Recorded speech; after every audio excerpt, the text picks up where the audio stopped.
Hello, this is Chris Martin. We're here with Half Hour of Heterodoxy, sponsored by Heterodox Academy. I'm here with Matt Grossmann, who's a professor of political science at Michigan State University. He specializes in research on political parties and interest groups and group coalitions that support parties or oppose parties. And we're here to talk primarily about his latest book, Asymmetric Politics, which he's co-authored with David Hopkins. So welcome to the show, Matt. Good to be with you. So I wanted to start not by talking about the book itself, we'll get to that, but talking a bit about what undergraduate students typically know about the political parties when they come into college. Well, I think we're in an era where they know that the parties are divided, that they have different issue positions, but they tend to be a little bit more attuned to their social issue positions than their economic policy positions, and they tend not to know that their priorities, issue concerns, and mixes of positions might be a little different than those of their parents. So can you point to a couple of areas where they might be mistaken? Well, I think the sort of everybody knows that the Republican Party is pro-life, the Democratic Party is pro-choice, and those are the kinds of easily accessible and more social and more black and white positions that the two parties have that undergraduates find quite accessible, and it tends to undergird their partisanships more than it did previous eras of students. I think there's a little bit less understanding of the history of each party and sort of where we have come from in terms of the issue positions of each political party, and not quite as much of a overwhelming sense that the economic policy dimension is really what defines the difference between the two parties. And what do you think undergraduate students should come away with after college? What should they know about asymmetric polarization and polarization in general?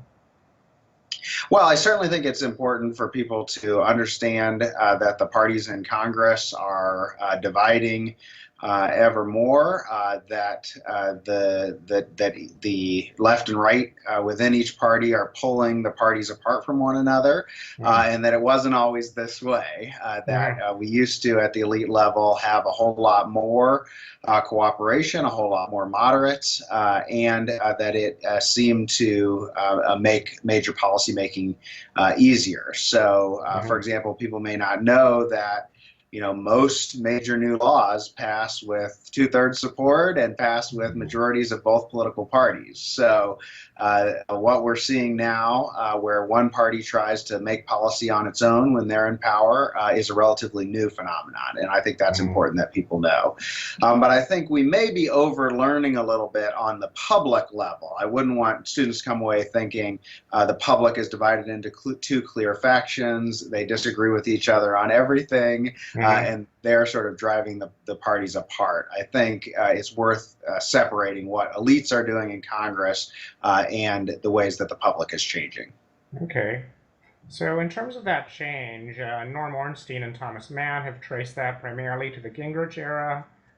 Newt Gingrich's work as speaker from the mid-'80s to the mid-'90s approximately. Would you agree with that assessment, or do you think there's something else going on?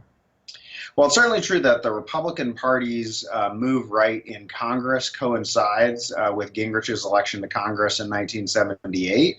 And the roll call voting data, that's when we put all of the votes in Congress together and we try to put people on a single dimension, it certainly shows that the Republicans have been moving rightward since that era. And Mann and Ornstein, of course, were there, even having Gingrich in a kind of small group session with them in 1978. So it's reasonable from their perspective to say all these things he was talking about how the minority party would stick together and oppose the majority party agenda, they really have come to fruition. But I think that that does leave out some of the earlier history. So, for example, the Democratic Party's transition really was quite a bit earlier than that, and really was about losing the South, their southern, more conservative constituency.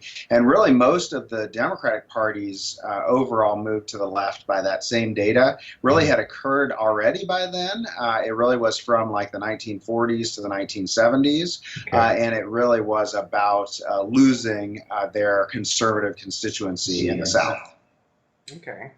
So in terms of their overall assessment, too, they talk about the violation of norms. So the idea that the filibuster would not be typically used is now changed. Now the norm is that the filibuster is consistently used in the Senate for any major piece of legislation. Talk about other norms like, well, Norm Ornstein and Thomas Mann use the phrase hostage taking to describe one of the government shutdowns. Do you think describing this phenomenon in terms of the devolution of norms is appropriate based on the evidence or not? Well, it's certainly true that without having big rules changes, we have seen changes in practices. So it's certainly reasonable to call that a change in norms. And we have had this pattern of kind of one-upsmanship between the parties, where when one party gets in power, they sort of change those norms to be in favor of majority policymaking, and then the next party gets in power and they say, well, the last party broke those norms, so we're not going to go back to the previous norms. So it's very hard to get out of that cycle, and I think that is appropriate. The one place I sort of disagree is I think that the Republican Party has a pretty, I guess, reasonable I think there's a good reason why they tend to take these kind of all or nothing moments over the budget and the debt ceiling to try to make their stand there.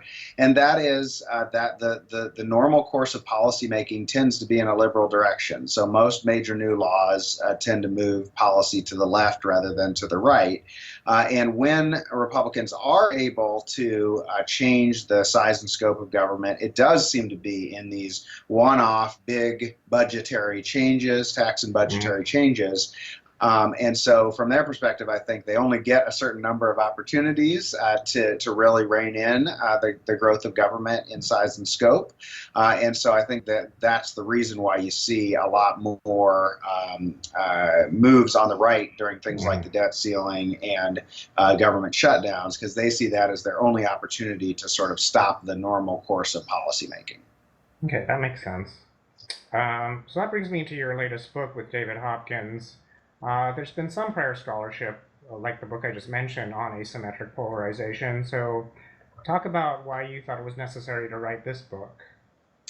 Well, our book is, it covers the change, but it's less about this change than about the sort of long history of difference between the two parties. That the Democratic Party has long been this coalition of social groups that each had a different set of policy concerns and kind of argued over prioritization, whereas the Republican Party has long been this kind of ideological movement-based party where the conservatives kind of emerged victorious over the liberals and moderates within the Republican Party, and how those two trajectories make for very different campaigns, they make for different governing styles, and they tend to draw from this long-running difference in the public, where the public tends to have broadly conservative sentiments. That is, they're nationalistic, they want a smaller size and scope of government, they are in favor of social traditionalism,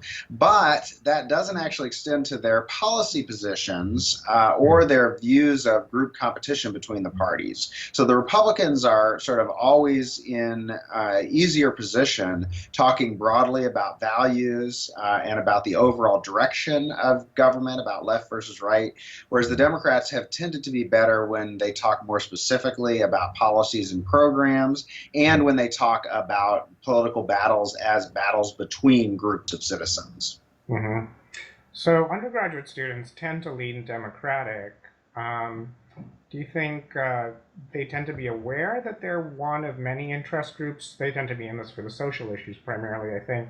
But do you think they realize that they are one of several interest groups, or do they sometimes see themselves as the core of the Democratic Party? And is that a misunderstanding that you have to address when you teach this? Well, I certainly think that liberals are too often think that they're kind of the core of the Democratic Party, when it's actually quite recent that liberals were even a majority of identifiers in the Democratic Party. So there's sort of a presumption that if the Democratic Party isn't taking clearly liberal positions on everything, then that's something's sort of off, and it's kind of easily corrected. There's less awareness that kind of liberalism as a identity and kind of big government ideas were anathema to the American public for a long time. I think they're kind of less aware of that. But I think they are aware that they have their own concerns and interests. So take Bernie Sanders, for example. Of course, one reading is that young people wanted a more clearly liberal left candidate, but he also, offered free tuition as a plan for undergraduates. So there was a fairly particular interest group take also there that might have appealed to young people. So I think students recognize when they're specifically being pandered to with things like free tuition or we'll pay back your student loans, that wouldn't necessarily be everyone else's top concern. Okay. And my next question has to do with the influence of money in politics. May or may not be related to polarization. I was recently watching an interview with Sheldon Whitehouse, the senator, and he mentioned that on the issue of climate change, he feels like the energy industry, people who tend to lobby against climate change legislation, tend to lobby the Republican Party, and he said there are some Republican senators who actually want to address climate change, but they feel to some extent, this is a metaphor that he uses, to some extent as though they're in a prison because the Republican Party is tight and more hierarchical. And I know the issue of money in politics is one that comes up a lot. So is there evidence showing that the Republican Party tends to be targeted more, or is that another area of asymmetry, or do we tend to see symmetry there? Well, I would separate two things. Number one, the majority party in Congress is always going to be targeted more with lobbying and contributions. So a lot of what would be going on right now is just that if you're trying to influence policy, you should be trying to influence the Republican Party. They're in control of both chambers of Congress and the presidency. And so, for example, in 1994, we saw, when the Republicans took over Congress, we saw a big shift to people who had been supposedly supporting Democrats for a long time, or directed toward Democrats who then shifted to the Republicans, and that's just following the power. I don't think that has much to do with the parties. But of course, business is by far the biggest lobbying force in D.C. and the biggest source of campaign contributions, and has been more allied with the Republican Party than the Democratic Party. But the trend is actually a little bit of the opposite direction. The trend is that the Democrats are also increasingly reliant on donations from lobbyists and businesses in comparison to their old kind of standard bearer of the unions that have just become kind of less unionization rate is just down in the U.S. So that's less of a good base for the party, and they've had to take contributions and from lobbyists and from business people as well. So I think I would mostly disagree that that's a standing asymmetry between the parties. Okay.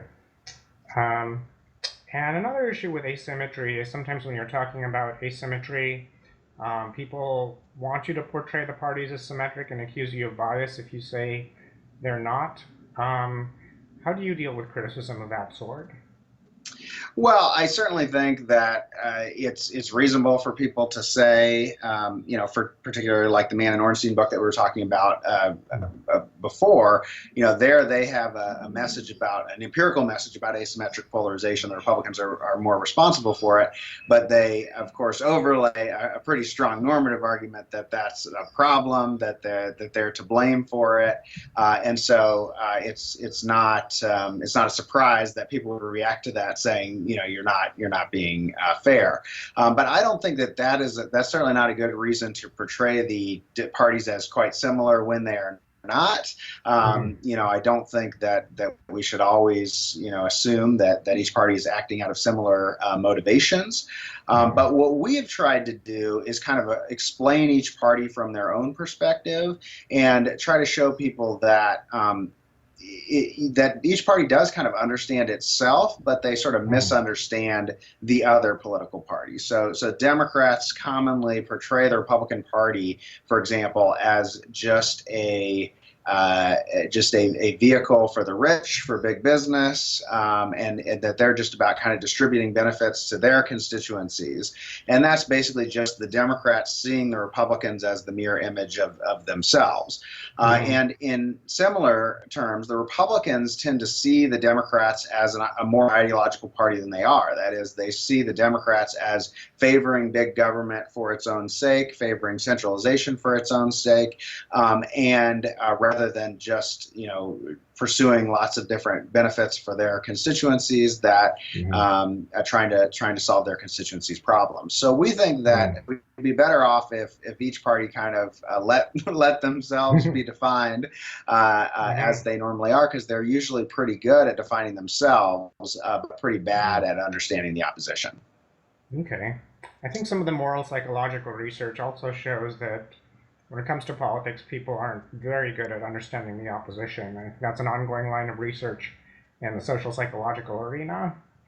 Yeah, I think our only difference with that is that those studies tend to compare liberals with conservatives, which is a pretty reasonable thing to do, except that when it comes to the American public, if you're comparing conservatives, you basically have almost all Republicans are conservatives, whereas only about half the Democratic Party is liberals. So you get these comparisons that are really your modal Republican with your kind of half of the Democratic Party. There's a whole other section of the Democratic Party that really doesn't identify as liberal, and might have a tie to the Democratic Party that's just based on one issue, or based on the sense that that party represents their minority group in general.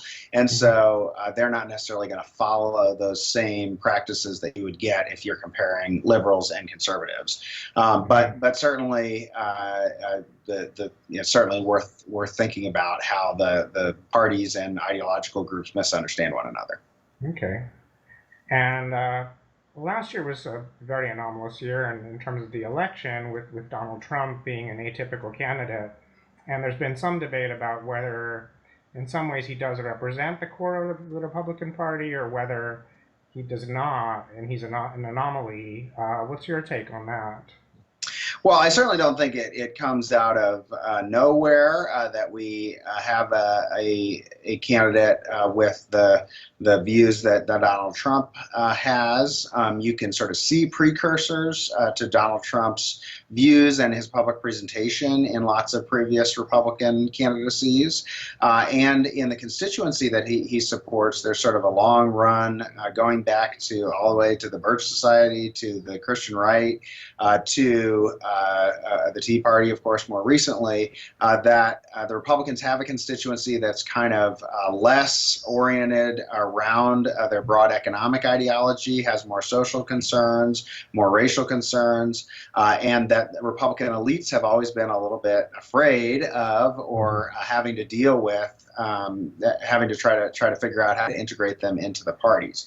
But of course, that faction did not usually win, and the Republican elites were completely caught off guard by the Trump nomination. And so I don't at all want to underplay that it is that the nomination process was a serious break from the past. I think since the election, though, it's become clear that there isn't going to be a lot of change to the Republican Party, not as much as people thought. Donald Trump's agenda in the executive branch and the bills he's supporting in the legislative branch are not really much aberration from the Republican Party's usual agenda. And the kinds of areas where he was, say, taking a Democratic Party position occasionally, do not seem to be ones that he's following through on once he's in office. So the campaign was clearly an aberration to some extent, but drawing from some strands of the conservative movement's history. But the administration so far, policy-wise, hasn't been much of an aberration. Okay. And finally, I want to talk a bit about polarization in other countries. When I talk about polarization in my class, I'm very aware at Emory that we have students from India and China and Korea. as many universities do, and students from around the world really, and talk a bit about how polarization in every country, even though every country has some people who are roughly liberals and some people who are roughly conservatives, doesn't always play out as it has in the U.S. So, what's your take on in other countries? Do you generally see symmetry, and why? Why is that so? Well, I don't know that you always see symmetry, but clearly both American parties stand out in the world. The first of all, of course, we have the fewest number of active political parties, Right. only two, and very uncompetitive third parties compared to most places in the world, and electoral systems that make it virtually impossible for third parties to succeed. Mm. As a result of that, both of our parties have to be these very big tents, but they are different kinds of big tents. The Democratic Party is the most diverse party in the world. It has to represent all kinds of social constituencies with different concerns, and so in another country might break up into different group interests. Whereas the Republican Party is also quite broad, but it is not a big tent socially. Instead, it's kind of a big tent in relying on a very broad ideology and kind of being able to be held together by those sort of broad values or predispositions rather than their kind of specific policy concerns. But when we look at it, for example, expert ratings of the parties internationally, what we find is that the Republican Party is the most consistently conservative party in the world. And that doesn't necessarily mean that they always have the most extreme positions, but they tend to have conservative positions across the board. And strangely, it was actually this kind of national identity dimension around immigration and nationalism that they were kind of least conservative on compared to other parties in the world, because there were these right-wing parties in Europe that had these more conservative positions. But those same parties have quite liberal positions on economic policy, on the role of the state. And so it's very rare. In fact, the Republican Party is probably the only one where you see a party that has these clear positions on the national identity dimension that matches them to very conservative positions on economic policy as well. Where the Democratic Party stands out is you just don't see parties in the world that have strong connections to business and unions, strong connections to ethnic groups, religious groups, occupational groups, and kind of have to hold that broad social coalition together. So both of our parties are unique because of the institutions that make for a two-party system. So do you think during the Tony Blair era, the Labor Party was maybe similar to the Democratic Party for at least a little while? Certainly, Reagan and Thatcher's success both kind of presented the Democratic Party and the Labor Party with a dilemma of, how are we going to succeed in an era in which it seems like conservative ideology is on the ascendance. And both parties reacted similarly. They said, well, we're going to have to moderate. We're going to have to define ourselves as new, and very explicitly, we're kind of copying each other in rhetoric and methods. So that part is quite similar. But I don't think that necessarily means that you'll be able to have the transition for the Democrats that you're seeing with the Labour Party now in the UK, where there were always these old Labour strong liberals who thought you could go back to that, and you should, and they're kind of retaking control of the Labour Party in the UK, and those efforts have not been very successful in the US, so we'll see if they work. Okay. So in terms of your future research, are you going to continue researching this topic, or where are you going now? I am, because I run an institute that is sort of a little more focused on state policy. I'm doing a analysis of the Republican Party's successes in the state, at the state level, and it's somewhat broadly similar, which is that the Republicans have gained electorally, but it hasn't necessarily been matched with success at moving policy in a conservative direction across the board, especially when it comes to the size and scope of state governments. So part of our investigation or argument there is about whether the pattern at the federal level has repeated itself at the state level, or whether you can really say that there's kind of a red state and a blue state model of policymaking, and they really have these different trade-offs. So far, what we're seeing is not a whole lot. And then the other. The other big project I'm working on is about inequality and political influence. There's some famous research which suggests that the middle class opinions don't have as much influence on policymaking as the opinions of the rich. And we're trying to kind of specify where that is most likely to occur. And the surprise so far is that it's actually most common in foreign policy, that this kind of story that comes from the right, that elites favor globalization more than the middle class, that they favor international institutions, foreign aid, these kinds of things, that actually is what comes through in the inequality and public influence as associated with policy adoption. So I'm working a little bit in that space and a little bit in the state and party space. Okay, so why do you think foreign policy is the area where that seems to be happening, or is it unclear? I don't think we have a clear explanation, but I think that it sort of points to one story that people tell about unequal influence is, the rich have more campaign contributions. They sort of directly buy off politicians, and we just don't see a whole lot of evidence for that. That is, it's not the case that redistributive economic policy wins less often than other kinds of policies, and where it does seem to be the case, it sort of seems like it's more of a story of elite networks. So foreign policy is an area where there has been this foreign policy elite that's bipartisan, that's in think tanks, that kind of has views on the role of the U.S. in the world, and tends to be influential in foreign policy, but also policy throughout the world. And in some ways, it just mirrors just a long-running phenomenon, whereas people have always known that policy is more pro-immigration in most countries than is the public, for example. That's, most people know. I mean, that's sort of a long-running phenomenon. So this is in some ways just kind of matching that up with the opinions of the rich and the middle class, that the rich are also more in favor of foreign aid, more in favor of immigration, more in favor of international institutions than are the middle class. So we think that helps to describe a little bit why increasing inequality might also be associated with a kind of a backlash from the right, especially the kind of anti-internationalist right compared to the left.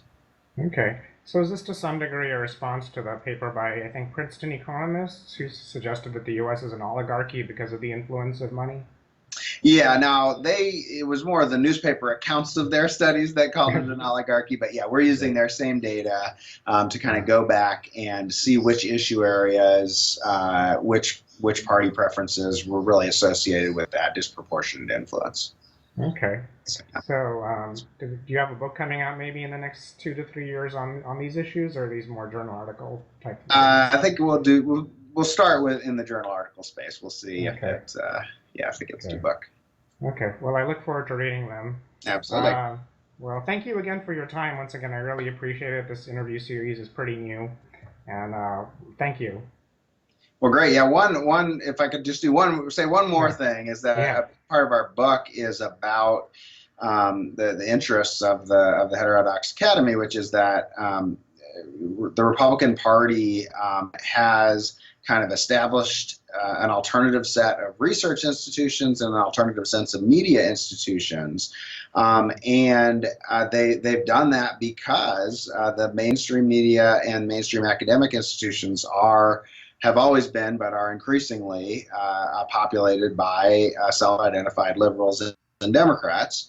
And so we try to kind of put that in perspective for the parties, that the Republican Party has more of a reason to kind of doubt both academia and the media as being kind of nonpartisan arbiters of truth, of research, and of facts. But that the outcome of that has been that it's the Republican Party that's kind of sowed more distrust in those institutions among its own supporters, and created some alternatives, both the think tanks at the elite level and then at the mass level conservative media that have been much more successful than equivalent institutions on the Democratic side, because Democrats still trust academia and the media more, and I think conservatives would rightly say that that's mostly because it's populated by more people who are like themselves. So we view our work as kind of helping to voice the importance of the kinds of concerns that Heterodox Academy has, but also kind of put them in the context of why you see more critiques from the right, and why things have kind of gone in the directions they have with media and academia kind of being put in the middle of the political wars. Yeah, that aligns with some of Neil Gross's research on why so few professors are conservative. One of the points he makes in the U.S. is that the Republican Party tends to be very critical of that profession, so you would not expect that many people in that profession to vote for the party. Yeah, and so it's self-reinforcing. Yeah, I mean, at the point that you get a profession, and I would argue that the media story is pretty similar, that you get a profession that's kind of oriented in one direction, then it tends to kind of self-perpetuate like that. And the piece that we would add is that then from a political perspective, it provides an incentive for the Republican Party to really get its supporters to be less deferential to those sources and more tuned to the need for explicitly conservative alternatives. So we think that kind of helps to explain the direction of the Republican Party and the success of conservative media at the mass level and conservative think tanks at the elite level in kind of displacing those traditional institutions. Okay. So at the undergraduate level and graduate level too, do you think most students are aware that think tank research tends to be produced for a political purpose? I think that it depends what the source comes from, but I think they understand the basic sense that people produce research in the course of a political debate that's both kind of more relevant to ongoing policy discussions and more likely to have a clear ideological perspective. But no, I don't think that they would be aware that for example, that there's 3 times as many conservative think tanks as liberal think tanks, or the kind of history that those really came about as a response to seeing academia as disproportionately liberal and being kind of aligned with more aligned with the goals of the Democratic Party. So I think they're generally aware, but I think again they sort of see it as, oh, it's natural, we're all conservatives or liberals, and so we all have our perspective and bring it, and not necessarily kind of see the historical context to kind of there was a period when there really was this kind of academic establishment that was treated as neutral, even though it was kind of disproportionately from the Democratic side. Okay, so if you were to recommend one book or paper that I could assign to undergraduates on the history of think tanks, what would you recommend maybe? There's just a book called Think Tanks in America that is a good history, has some maybe a little strong sociological language for undergraduate population, but a good history. But I also think that it's useful not to necessarily just treat it as a separate phenomenon. So, for example, when the Heritage Foundation is founded, which is the main kind of subject of that book, it's really founded by congressional staffers in the course where they're also founding these conservative caucuses within Congress. And so I don't think it's kind of a separate phenomenon. We view it as a broader part of the conservative movement, thinking that they need to build their own alternative institutions. So I think it's useful for students to also just read kind of broad histories of the conservative movement as well that tie in think tanks. Okay. I recently read Dan Dresner's book, The Ideas Industry, and part of that book is about the creation of think tanks, but his treatment is relatively brief, so it's not It's not a great source if you want a thorough history of think tanks. Mm-hmm. Yeah. Anyway, thank you once again for your time. Absolutely. All right. Take care. Thank you.